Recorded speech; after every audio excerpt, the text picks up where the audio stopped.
Hello বন্ধুরা, দেখো বলেছিলাম না যে আজকে আমাদের ডিনারে হচ্ছে পোলাও আর হচ্ছে তোমার কষা মাটন। তা এখন দেখো আমি এই যে পোলাওয়ের জল বসিয়েছি, আর এই দেখো বাসমতি চাল, এই দেখো কড়াইশুঁটি, এই দেখো হচ্ছে কিশমিশ, আর এই দেখো কাজু বাদাম। এবার চালটা দেব ক্রমশ প্রকাশ্য। এই দেখো চালটা দিয়ে দিলাম।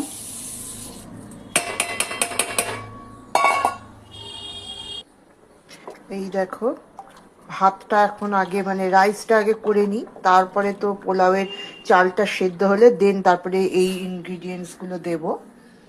আমি এটা কুকারে বসিয়েছি। হ্যাঁ, কুকারে বসিয়েছি, কেননা কুকারে সিটি দেবো না, বাট ঝরতে জলটা ঝরতে সুবিধা হবে। এটাকে দিয়ে যেমন আমরা করি সেরকম করব। Wait and see. দেখো কটা আমি গোটা এলাচ দিয়ে দিলাম ভাতের মধ্যেই। দেখো একটু তেজপাতা দিয়ে দিলাম।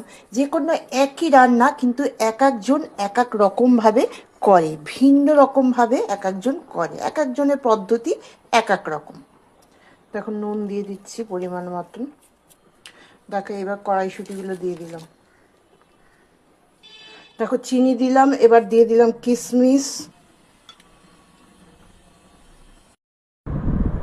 দেখতে পাচ্ছ? দেখো পোলাও কিন্তু রেডি হয়ে গেছে। চলো টাটা। দেখো বন্ধুরা, মাটন হবে আর পোলাও হবে। এই দেখো পোলাওয়ের জন্য কিশমিশ ভিজিয়ে রেখেছি।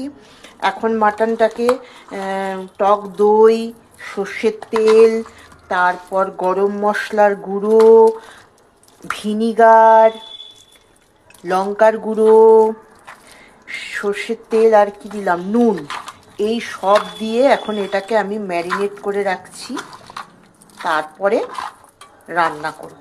ওকে, পোলাও হবে আর মাটন কষা হবে। চলো টাটা।